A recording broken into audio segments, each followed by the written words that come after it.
Yakmayın. Yok koydunuz. Ben yol koymadım kandan yakmayın. Oldu kılınlar vuruşma şiraylık dişinler. Vuruşma şiraylık dişinler. Ben 20 deb sen kanda yol koydun. Vuruşma şiraylık dişinler. Buna hayır şunçıla bekletip ketkenmi sana. Mada üycanın ailesi baydan toqtiqdan nimada qilimi demidingmi? Şiraylık dişinler. Elbattam siz Nur. Oğlum qanday qildim?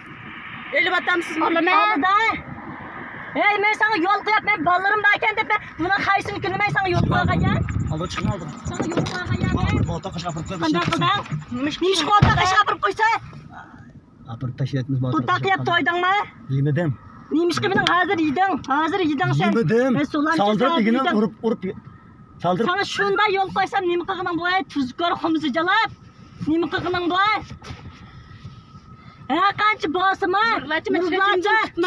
Ya men sen chiroyli gap qilishim. Chiroyli yo'l. Vuruşma şiraylık dişinler.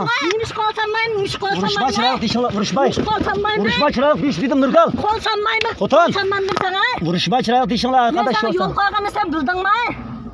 Sen yetib qolsang meningki ko'nglim ayman chiqib bayroq tuydi. Shunchalar aydamasang uylab turib ketdimi? To'lamcha. Shunaqa qilgan sen bildingmi? Sen haqni qaysin yapsan ya? Mushnikini yap, yeringni deb shunda qayoq qo'yman ekansan. Yemisang bo'lmanda. Yeganki birnikini yesang olmanda. Balajalab balaringdami qo'yaqmidingmi? Balalarning beshiq chiqqan dindan tutaqda shunda ishchi chiqqan ekan balabaqa. Jalab. Shunda ishchi chiqqan ekan sening tutaqingda shunda bekishtik chiqqanda bala. Shunda ishchi chiqqanda. Şiraylık. Men sana nima qilgan ashta qilish deb baqa. Men sen nima qilgan? Eden tepilmaganmi? Ya balajalab. Ya ziminning shu jalablar. Xumsi bala qazolar. Men sening nima ish qilganliging ne chiqatim ko'rab men bo'pti degandim sana. Endi buni ish qilmaydigan xumsa. Eden bo'lmaydigan xumsa. Aldan qalab manga. Kütem solamchi. Motan ile zalandı. Edenni qilg'ini qilam degan jalabsa. Muva solamchi sana yepishib olgan edim Nurbulat manda avval boshdan tortib.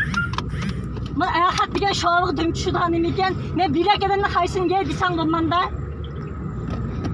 Bala qazajalar. Yo'l qo'ygan ashta qildingmi sen? Men yo'l qo'yganga shuna qildingmi? Edenmi sen? Men ayol kishi ekan, uch bala qaza balasi bor ekan. Bo'pti uyni tutsinsa men solamcha taqib bersan xo'sh bo'larmikan? Qays yo'qmi ekan? Sen tetikda qays yo'qmi? Nechadan qaysnisan bes qilsa? Eden deb hisoblabdimi? Sen men eden debdimi? Eli qiyat bir boqchi vatama solamchini necha qatam aylantirib yurib, shuning to'ttiqqa chukay yurgan.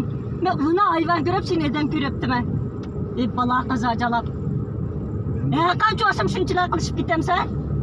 Mana qilganlarni bir-birlab qaytirish xiyolini ham chaqlab qolma. Yomon bo'lsang, qulog'ingda kelganini qil. Sen bu dunyoda yashashga loyiq emas chiqib qo'y. 3 farzanding nima deb tug'ilib qoldi, so'qindilaring. Sendek pasiq meni jalabdim. Ay 18 kiloga vaqtim qanday qilding? Necha qaytam qilding sen mishqilligini? Recep aylanib ketgan va tulki jinjala. Recep bunu ko'rsang aylanib ketgan sen aylanib qolmabsiz-a? Endi ishim bo'lmabsiz-a? Men sen qo'l tekkizishdan burun yuzang so'g'an bo'lsam mustaqillikni tortamda. Men boshlamsan qilmaganlikni manda qilding sen. Shu ichib qolgan deb tilab ket.